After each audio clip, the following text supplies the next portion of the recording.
Hey guys, Latonya Davis here. Catching up with you guys. It's been a while since I've vlogged, but I wanted to see how you guys were doing. I'm doing a lot better than I was in the last 6 months, and things are looking up, looking up. So before I begin, please remember to share, like, or comment on my videos, and we can have a conversation about desegregation, trauma, or education. Well, I am at a new career now. I am a lot happier than I was before. It's a little different, but there's so many positives. There's great people, and I'm doing really well. So I'm really liking it. I like the interactions with people that I'm having, and I love the potential of growth that is at my new career. So I'm really pumped about that. So we'll see where that goes.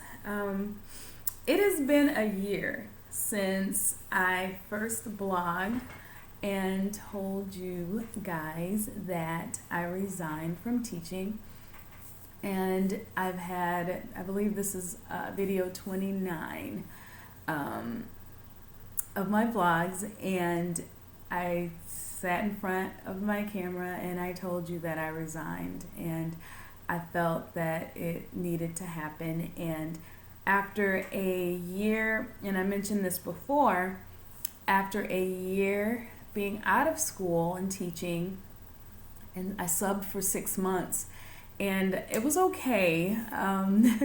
It was definitely an experience. I've dealt with things I didn't deal with as a teacher, like violence from students, and it was definitely an eye-opener. I mean, I got hit by kids, I got kicked. They talked to me in ways that kids have never talked to me in the 15 years of my teaching.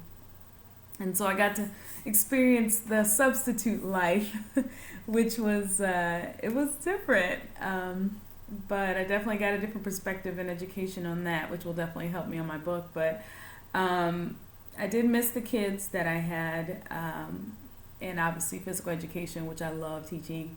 But the other stuff, didn't miss it at all, and I'm glad I don't have to experience that anymore. So definitely validated my decision to stop.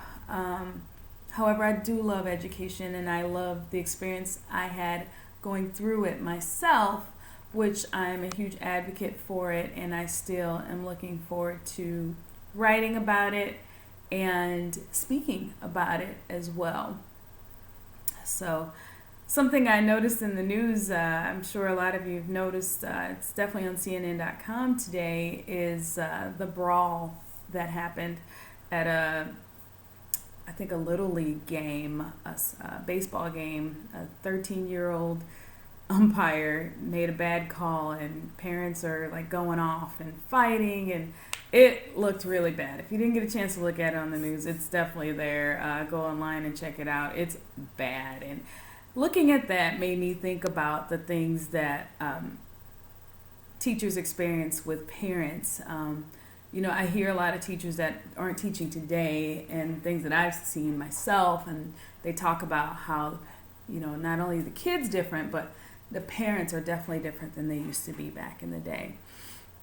They're a little, we want parents to be involved, but we have some that are possibly too involved with things that are going on in their education, definitely sports, and they need to back out a little bit, and that's a prime example of that. I mean, getting upset like that or getting angry like that over a game or call, it's definitely poor sportsmanship, and that's something that you need to teach your kids, not encourage them to be upset at an umpire or anything like that, based on the rules.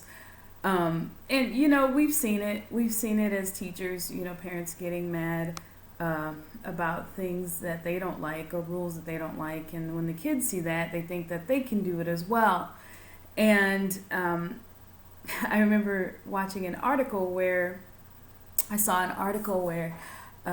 it showed two pictures. One of them was back in the day where a teacher was telling a parent this is what's happening with your son or daughter. And back then, the parent would say, what can I do to fix it? What can I do to fix my student? We love those parents. And then there's another picture next to it, and it shows, the teacher saying, this is something your student needs to work on. And then the parent says, in response, they say, what are you doing that's not fixing my kid? And that's what we're starting to experience more. Parents that are, making excuses for their kids. Their kids are angels. They can't do anything wrong. And it really makes it difficult for a teacher to explain that.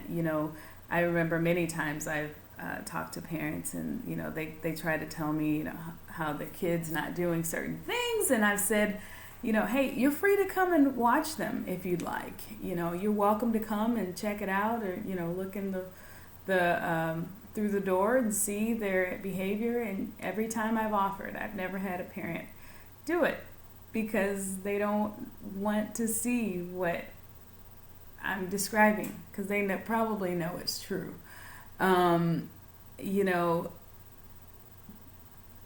When you hear, it's already difficult for a teacher to explain to you something that your son or daughter is doing that is either not appropriate or not the best behavior.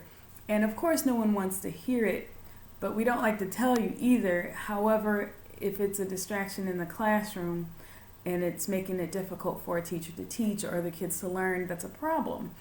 And so parents, if you're listening to this, if a teacher is doing that, first of all, they don't want to have to tell you, even though it's what's happening. But if they are, listen to them and don't judge those teachers, and just find out what's going on before you blame the teacher for the situation that's going on, because obviously it's a problem for them to bring it up to you. So keep that in mind as the school year comes up eventually. You'll blink and it'll be August and the school will start.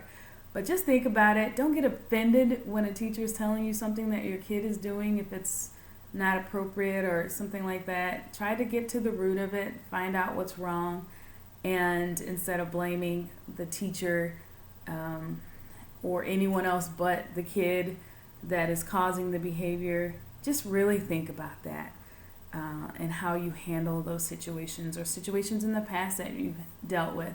I can think of many times where I was, to blame for a child's behavior, and it's not a good feeling, especially if you didn't do anything wrong. But parents, really think about that as your kid gets older, and they're not perfect.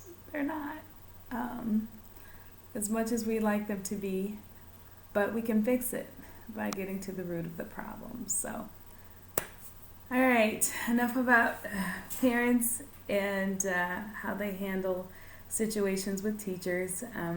If you guys get a chance, go ahead and go online and look at some of my past videos, or even my first one. And I'm very proud of my presentation that's in there when I presented to Eureka High School teachers. So I'm looking forward to getting some more in as I continue my career, and got some moves that I'm looking forward to making in the future. And with that, please share, like, comment on my blog, and I will see you guys soon. All right, thank you. Take it easy. Have a good day.